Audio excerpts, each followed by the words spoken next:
bildingiz hojaga qanaqa moshinaligini. Hozirgi boy kelar 2025-yil, 2026-yil mashinani sevib yuribdi, lekin o'g'illar shog'li qilib qo'yishyapti. Chunki gay xodimlardan qochib yuribdi o'g'illari. O'sha bildingiz qanaqa moshinaligini sizga podskazga berib qo'ydim. BMW X7 Qirg'ay ayrim hojakalarining o'g'illari deb mana shu mashinaning orqasiga palkalari ham otilib turadi. Chunki bu mashinamizda 3 litrli twin power motori bor va 380 bitta ot kuchi joylashgan. Hojaka bilaman, siz o'g'lingizni juda zo'r tarbiyalab qo'ygansiz.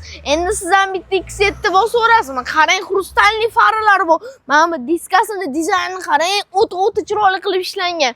Mana bu BMW logoni ko'rgan odam o'zi cho'chib ketaveradi va siz bilan surishmaydi. Chunki bu mashinamiz shu g'ovdasiga 5-6 sekund 0 dan 100 gacha chiqadi. Hojaka, bu mashinani sizga o'xshatdi. Nimaga deyman? Chunki tashqarisidan o'ta jiddiy turib beradi va ichidan mehribon yoki go'zalgina bo'lib turadi. Qarang, sizga nima kerak bo'lsa hammasi bor. Cruise control, multi rul, monitorlarini qarang, uzunligini, klimat kontrollari bor va avtomatni o'zingizga moslab olsangiz bo'ladi. Qarang.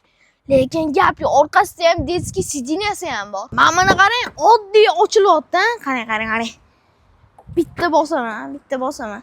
O'zi sekin tushib keladi va pnevma podveskasi o'zi sekin tushadi. Qarang, lekin gap yo'q, qulaygina o'tiraverasiz. Mashinasi bor 300-400 kilo odamni ham ko'tarib tasholaydi. Mazza qilib kofe yoki choylarni ham ichib o'tiraverasiz. Mashinamiz 2026-yil absolutely bez probej. Akalar, bu mashinani egalari bilan gaplashib zo'r narxga tushirib qo'ydim. Egalari raqamni pastda qoldiraman, bemalol aloqaga chiqaverasizlar.